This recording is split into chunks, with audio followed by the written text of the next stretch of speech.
Consummatum est.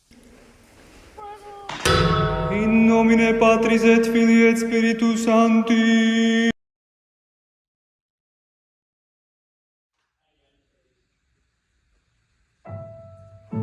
Wikay kay Rami, wikay kay Rami, wikay kay Rami.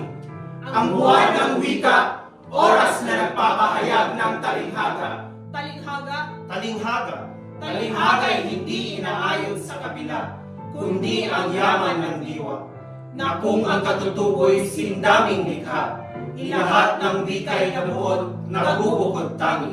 Kaablaw, kumusta? maupay, maayong adlaw.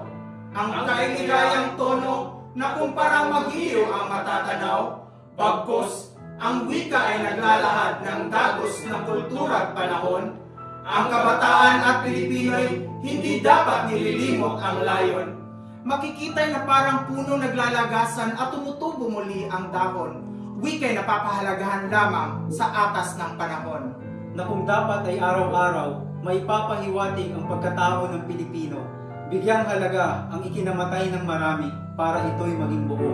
Ako'y Pilipino, ako'y Pilipino, ako'y Pilipino, tayo'y Pilipino.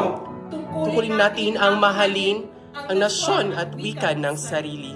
Nasabi na ng marami na mahalin ang buong puso, nasyon at sariling kultura pa rin ang dapat pinipili.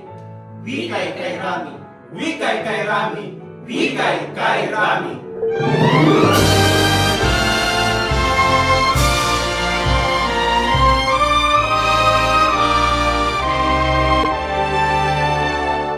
Ako ay Pilipino.